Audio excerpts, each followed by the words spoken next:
Salut YouTube, j'espère que vous allez bien. Aujourd'hui, on se retrouve dans cette nouvelle vidéo pour vous faire un petit tag.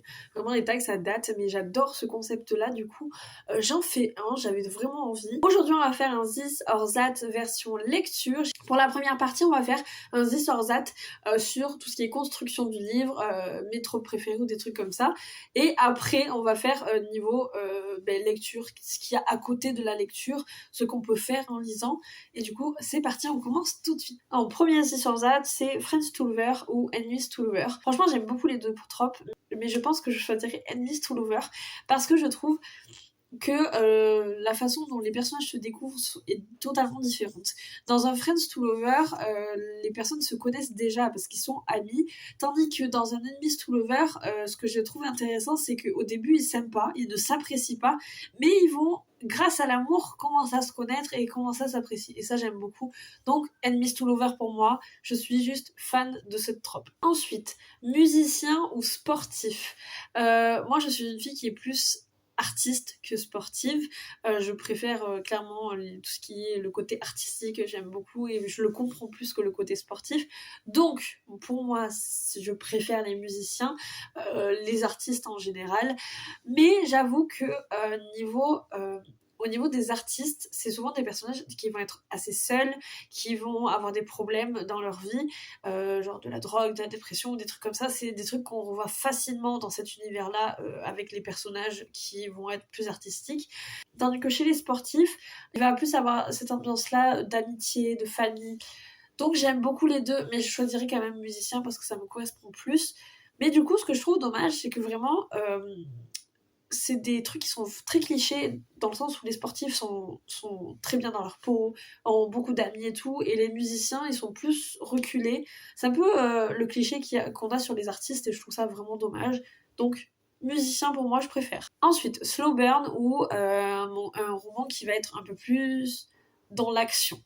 Pour m'expliquer, c'est un slow burn, ça va être un roman qui va être dans la longueur, qui va être long. Le couple va prendre du temps à se former.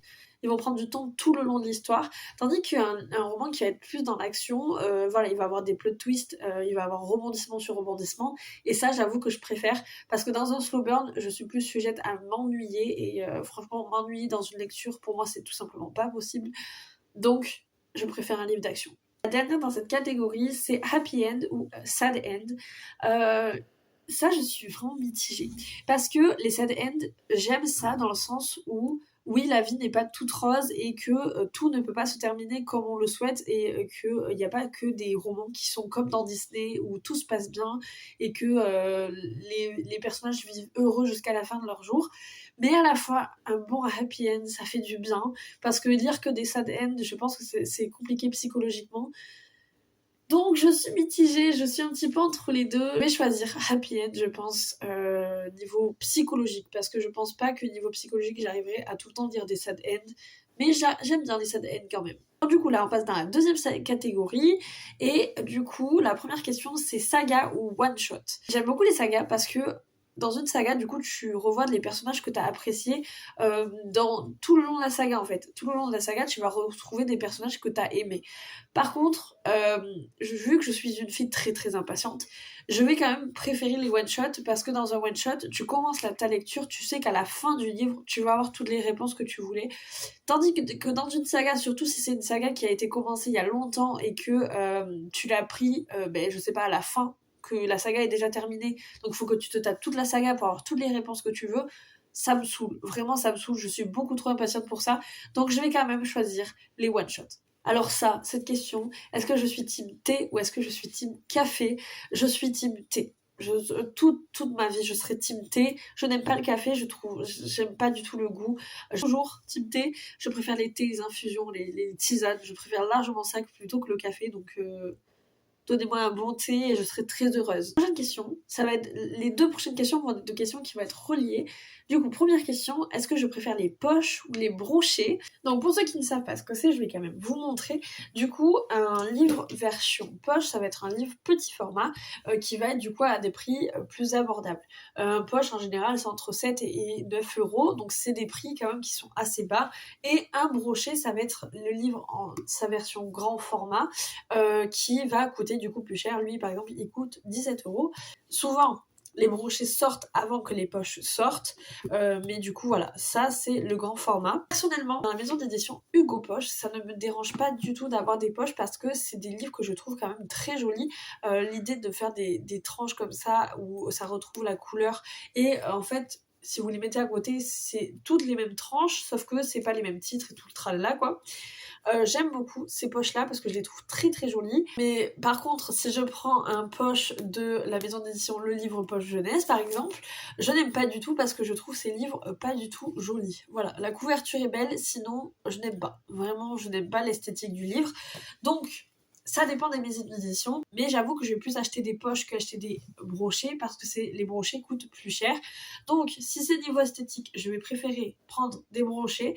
Par contre, si c'est niveau financier, je vais quand même prendre des poches parce que ça coûte moins cher. Et par exemple, je vais préférer acheter 2 poches plutôt qu'acheter un brochet parce que si, imaginons j'ai un budget de 18 €, je vais pouvoir acheter 2 livres poche et du coup je vais avoir 2 nouvelles histoires à lire, tandis que si j'achète un brochet, je vais pouvoir en acheter qu'un seul. Donc c'est vrai que je vais quand même préférer acheter des poches. Du coup, la deuxième question qui se rapproche, c'est si je préfère les brochets ou les éditions reliées. Alors, pour ceux qui ne savent pas, encore une fois, je vais vous montrer. Donc, du coup, ça, vous avez compris que c'est un brochet. Et du coup, la version reliée, c'est une version qui va être en toc-toc, comme j'aime bien dire. C'est des livres qui vont être en édition pas forcément limitée, mais c'est des collectors en fait, qui vont être en édition comme ça. Voilà, vous voyez, c'est dur. Et c'est des livres qui sont vachement plus travaillés et vachement plus esthétiques. Bon, moi, je les trouve très très beaux. Personnellement, j'aime beaucoup. Vous voyez, c'est des livres par exemple qui vont avoir des jaspages comme ça, c'est vraiment très très joli, c'est des très beaux objets. Du coup, moi personnellement, je vais quand même préférer acheter un brochet si j'ai le choix parce que par exemple un brochet comme ça qui est à peu près de la même taille que le relié, là il est un peu plus grand mais c'est parce que lui c'est un petit brochet, il va coûter 17 €, lui il en coûte 25. Donc vous voyez, c'est pas du tout le même budget et je trouve que 25 € pour un livre, c'est très très cher. Moi, je l'ai eu en cadeau parce que je suis une grande fan de 1000 baisers pour un garçon, c'est mon livre préféré. Donc du coup, mon copain me l'a offert, le collector, mais sinon, je ne vais pas acheter de relié, je vais quand même prendre un brochet parce que ça coûte moins cher, encore une fois, c'est le côté financier. D'ailleurs, ça doit être incroyable d'avoir une bibliothèque que de reliés. Ça doit être magique. Ça, pour le coup, je savais pas si je lisais plus le matin ou si je lisais plus l'après-midi ou le soir. Du coup, j'ai essayé pendant un certain temps là, de m'analyser, de regarder un petit peu ce que je faisais. Et c'est vrai que je vais plus me prendre un livre soit en début d'après-midi, soit le soir. Je vais préférer lire dans cette période-là. Je pense que c'est parce que le matin, je fais pas mal de choses et du coup, je me pose pas pour lire. Tandis que l'après-midi, je vais plus me poser pour lire et le soir aussi. Donc, je vais plus dire après-midi parce que même le soir, je préférais regarder une série ou des vidéos avec mon copain, donc je pense plus l'après-midi. Ensuite, ça c'est une question d'annotation, est-ce que j'utilise des post-it ou est-ce que je vais préférer utiliser mes petits stylos et écrire dans mes livres. Vous avez pu le voir, j'utilise des post-it, je sais pas si vous le voyez bien là, mais lui c'est un livre que j'ai beaucoup annoté. J'utilise des post-it et non, je n'écris pas dans mes livres. Personnellement, je ne peux pas écrire dans mes livres, vraiment. Je ne supporte pas abîmer mes livres, je ne casse pas la tranche, je ne corne pas les pages. Vraiment, je n'aime pas. J'aime pas ça. C'est aussi mon côté collectionneuse qui fait que je n'aime pas abîmer mes affaires. Mais du coup, je vais préférer utiliser mes petits post-it, les coller et comme ça je n'abîme pas les pages, même si je trouve que les annotations avec les écritures sont très très jolies. Je vais vous montrer des exemples ici, c'est vraiment super beau. Mais c'est pas pour moi. Avant-dernière question, est-ce que je préfère lire avec de la musique ou sans musique? Ça, je savais pas du tout non plus. Parce qu'en fait, moi, ça ne me dérange absolument pas de lire avec du bruit autour de moi. C'est vrai que je peux très bien me poser avec toute ma famille et lire et avoir du bruit constamment autour de moi, ça ne me dérange pas. Par contre, je me suis jamais posée avec ma musique pour lire. Et vu que je suis une fan de musique et une fan de lecture, je sais pas si du coup, ça me bloquerait pas des deux côtés. Parce que du coup, c'est vrai que avec la musique, je serais peut-être trop concentrée sur ma musique et du coup je me déconcentrerais au niveau de la lecture et vice versa. Donc je pense que je préfère lire sans musique quand même, mais par contre le bruit ne me dérange absolument pas. Et du coup la dernière question, marque-page ou un peu de tout? Franchement, un peu de tout. J'utilise un peu tout pour mes marque-pages, même si j'aime beaucoup utiliser les marque-pages parce que j'aime beaucoup les fabriquer. Je me fais des petits marque-pages, je dessine dessus et tout, j'aime beaucoup ça. Mais c'est vrai que voilà, quand j'ai pas mon marque-page sous la main et que j'ai un ticket de caisse, je prends mon ticket de caisse et je le mets dans mon livre, c'est vachement plus pratique et c'est vachement plus rapide. Mais du coup, voilà. Un peu de tout, un peu de tout, et je pense qu'on est tous dans ce cas-là. On utilise un peu de tout pour faire des marque-pages. Voilà, cette vidéo est terminée, j'espère qu'elle vous aura plu. N'hésitez pas à vous aussi répondre en commentaire aux questions que j'ai posées. Et si jamais vous avez aimé cette vidéo, n'hésitez pas à mettre un petit pouce bleu, à vous abonner. Je vous fais des énormes bisous et on se retrouve bientôt dans une prochaine vidéo. Bye bye!